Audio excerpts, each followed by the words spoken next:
welcome back to the channel. With the beginning of this new month, I thought I would do another budgeting video.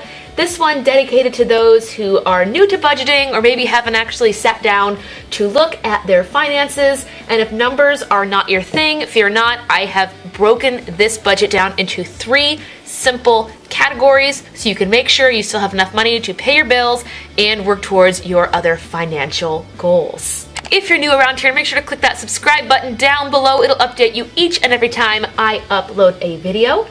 Also, leave me a comment down below in the comment section of something you are saving money for this fall, or if you have any big just financial goals that you are trying to hit. This template will also be available for anybody who would like it. I will have it on my mailing list. If you have not yet joined my mailing list, it will also be listed down below in the description box. You can just click the link and go ahead and put your email in there. You'll receive something like this at the end of the week, as well as a 4th tip not included in this budget. But without any further ado, let's get started. All right, number 1 is to get the facts. That's the fun phrase I use for you need to get your numbers. And when I say get the numbers, list all things you are financially responsible for. I hope you guys can read all this.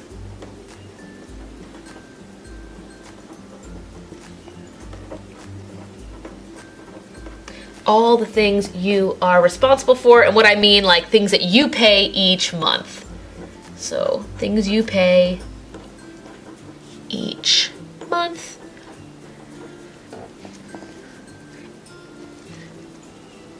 There are 2 types of things that you have to pay each month. The first are that's a 1 circled, by the way. I'm really good. First are your fixed expenses, things that don't change, which would be like your rent or your mortgage.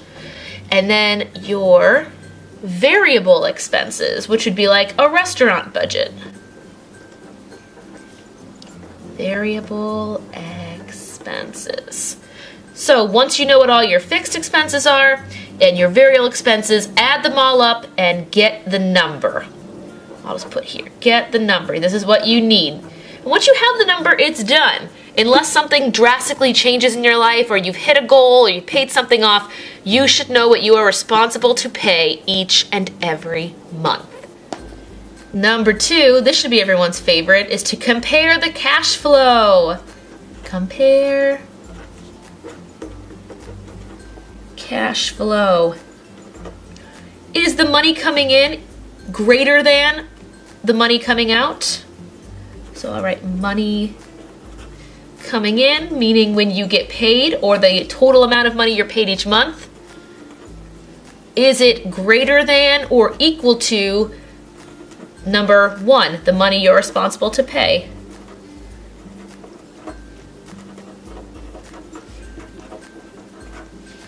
Really, whenever I talk to people about their finances, it's number 1 that they don't want to do. Some people, for some reason, don't want to know how much they spend, whether or not they're ashamed of how much they spend in like restaurants, or if they gamble, or if they paid too much or didn't get a good down payment and they have a really high mortgage or rent. Number 1 is really the toughest to come by. Number 2, when you have to see how much money you have coming in, this is more of the fun number for some people, maybe not for all. And for those I've talked to, when they look at the cash flow, if the money coming in does not equal the money that you have to pay, that's when we start talking about things like side hustling, dropping down how much we go out each week or how much we spend each month. That's how we will bring this number down. But let's move on really quickly to number 3. Number 3 talks about whether or not the money coming in is greater than or less than the money you must pay. Number 3, we divide it into 2 quadrants. So number 3, if A, cash flow is higher, meaning you will have leftover money, which means you will have leftover money. Freeze, this leftover money, we're going to give it a job. We're not just going to go and spend it. Or at least all of it. You'll spend a little bit of it. Take the leftover money, let's say for example, let's say you have $100 left over after you did 1 and 2. I always advise to take 40% of your leftover money, put that into your savings. And some people say, Kristen, I already put things in my savings. That's in my Get the Facts. I'm responsible for my savings. And that's great. Put an extra amount on your savings. For me personally, if I have something extra and I don't know what to do with it and I don't want to just throw it into my savings account where it's going to get 0.05% interest, I'll put that extra money on my mortgage in an additional payment. But 40% to savings and 60% to spending. You can spend it any way you want. Maybe this month you have a little bit of extra money, but you know next month you're not going to have that extra $100. You can hold on to that $60 from this month and put it into your emergency fund for the next month. That was A. B is if the cash flow is lower than your payments.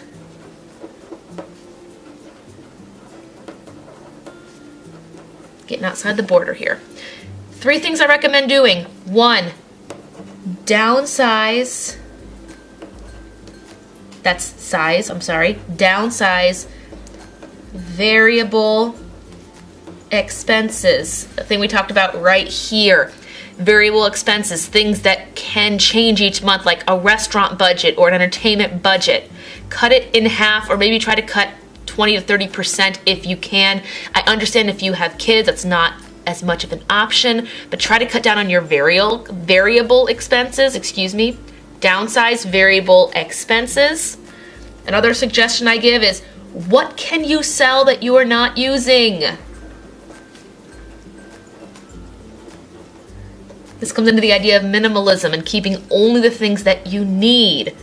Or the thing we talked about before, which are side hustles. I actually have a video on various side hustles, websites where to find them in your specific town or city. I will link this video of side hustles above in the cards. I've gotten so many comments on it. People are thanking me for giving them the actual tools and websites. This was a great project. I really liked making that video.